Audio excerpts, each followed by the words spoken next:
दीन ने खुद को सिर्फ अपनी सलाहियतों तक ही महदूद नहीं रखा, बल्कि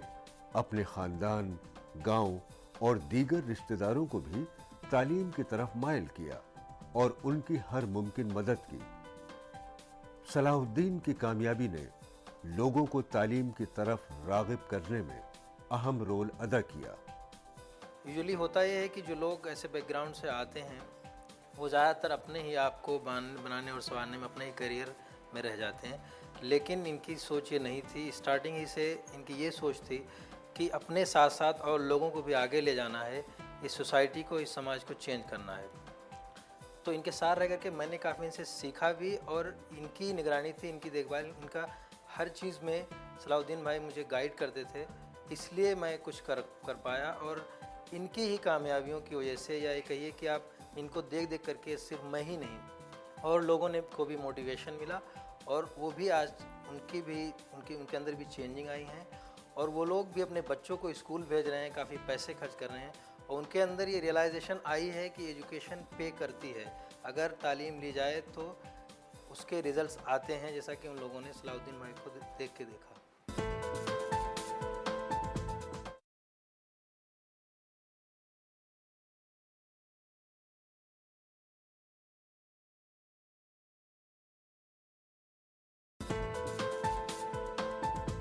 बीबीसी जैसी तंजीम ऑर्गेनाइजेशन के साथ काम करना यकीनन बहुत खुशी की बात है, क्योंकि जिस तरह की तालीम तरबियत हमें मास कम्युनिकेशन रिसर्च सेंटर में मिली,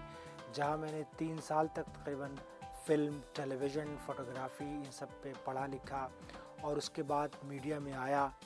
वहाँ पे जो इथोस थे, जो तरीक़े थे, जो हमें सलीक़े बताए गए,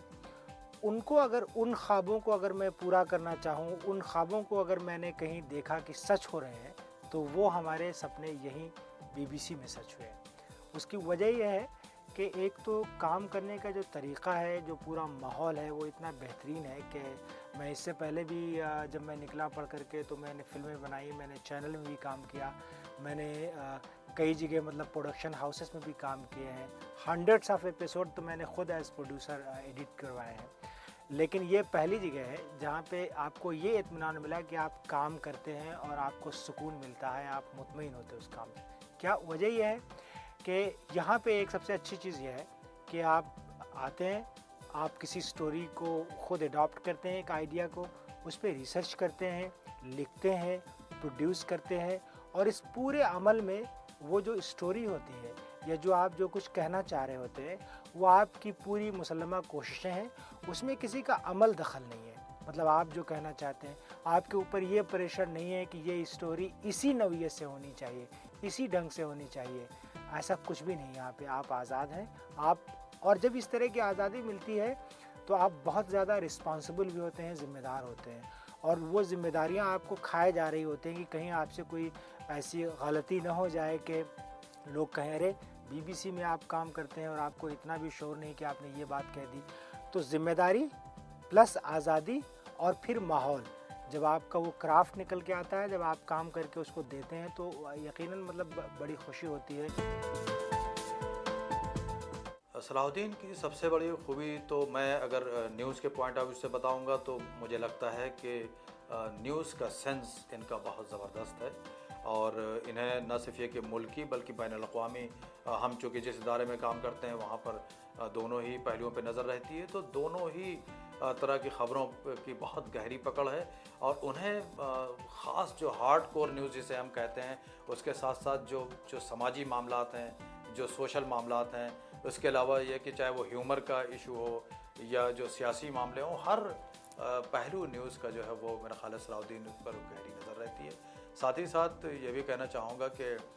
वो न्यूज़ और प्रोफेशनलिज्म की दुनिया से हट कर एक बहुत अच्छे इंसान भी हैं।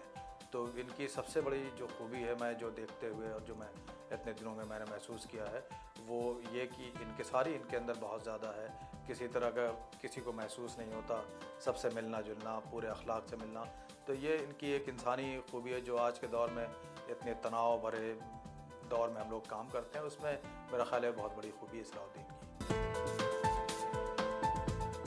कि जब मैं लंदन में था तो मैं जिस इंस्टीट्यूट से पढ़ा हूँ मास कम्युनिकेशन, उनको इसका मालूम है तो उनको मैंने जब बताया अपने बारे में, तो वो एक बेसाख्ता उनका ये जुमला था कि आप हिंदुस्तान में रह करके ये इसलिए कर सके क्योंकि आपको बराबर मौक़े फ़राहम है, अपॉर्चुनिटीज़ हैं। ये चीज़ मैं सबसे कहूँगा कि आप चाहे जितने गरीब घर के लड़के हैं, अगर आप मेडिकल फील्ड में जाना चाहते हैं तो ऑल इंडिया लेवल का टेस्ट है, आप मेहनत कीजिए और उस टेस्ट में शामिल होइए। अगर आप में हिम्मत है तो मतलब बराबर मौका आपको दिया जा रहा है। हुकूमत ने अब इस तरह के बिज़नेस का आप कर लीजिए। मेरे एक दोस्त हैं, साथ में पढ़े लिखे हैं, सोच नहीं सकते थे कि वो इंपोर्ट एक्सपोर्ट का बिज़नेस करेंगे और उनको लाइसेंस मिला हुआ है, वो इंपोर्ट एक्सपोर्ट का बिज़नेस करते हैं। आप देखें, मुनाफ पटेल को ले लीजिए, इरफान पठान और यूसुफ पठान 2 भाई हैं, इनका क्या बैकग्राउंड है दुनिया जानती है। ये दोनों भाई पठान बरादरान जो हैं, एक मौज़िन के बेटे हैं, क्या वैल्यू होती, लेकिन टैलेंट था, उस टैलेंट की बुनियाद पर उन्हें मौका दिया गया। आज के दौर में पसमानदगी और देही इलाके से आना और थोड़ी सी मुश्किलात अगर हों तो मुझे लगता है कि वो आपके लिए चैलेंज होना चाहिए और वो चीज़ें आगे बढ़ाने में आपकी मददगार साबित होनी चाहिए। मैं खुद जिस बैकग्राउंड से आया हूँ, मैं आपको यकीन मानिए, और मैं जिन लोगों को जानता हूँ जो मेरे दोस्त हैं जिन्होंने यहाँ आईटी में है, जो जेएनयू में मेरे साथ जो थे, ये इन सभी का बैकग्राउंड ऐसा था जो पूरी ज़िंदगी चैलेंज थी। आज मुझे लगता है कि उससे कम चैलेंजेस हैं, लेकिन ये जो मुश्किलें हैं ये बुनियादी तौर पर आपके आज़म को, आपके जो अर्ज है, जो तमन्ना है आगे जाने की, इसको और ज़्यादा बढ़ाने में उसको मददगार साबित होना चाहिए और वो उसको आपको डिस्करेज नहीं होना चाहिए, उससे मायूस नहीं होना चाहिए। और मुझे लगता है कि जितनी मुश्किलें होती हैं उतनी ज़्यादा आपके अंदर आगे बढ़ने का हौसला और ज़्यादा मजबूत और मेरा ख्याल मुस्तहकम होना चाहिए। एक ऐसी कौम जिसके बारे में कुरान कहता है कुंतुम खैर उम्मतिन उखरिजत लिन्नास, तुम सबसे बेहतरीन कम्युनिटी हो और तुम्हें इसलिए दुनिया में लाया गया है कि तुम दूसरों को रोशन रास्ते दिखाओ, तुम उन्हें अच्छे बेहतरीन चीज़ें बताओ। वो कौम को डूबता हुआ उस कौम का आदमी कैसे देख सकता है? अगर ये वैल्यूज़, ये कदरें जो पढ़े लिखे लोग मुस्लिम तबके के पढ़ रहे हैं, नया समाज आ रहा है, उसको मिलेंगी, अगर उसके जहन में ये बात होंगी कि उसके ऊपर ख़ुद की जिम्मेदारी नहीं है इंडिविजुअली, इनफरादी तौर पे कि वो बड़ा बन जाए, बल्कि वो ये सोचेगा कि नहीं, वो उस कौम का फ़र्द है, वो उस समाज का मेंबर है, रुकन है, जिस समाज की एक ज़िम्मेदारी ये है कि वो दुनिया को रोशनी दिखाए। वो उसे ऐसा नहीं करना चाहिए और मुझे लगता है कि बेशतर लोग नहीं करते, लेकिन ये बात सही है, मेरे भी इल्म में है कि बहुत से लोग पढ़ लिख करके जो है उसको स्टिग्मा एक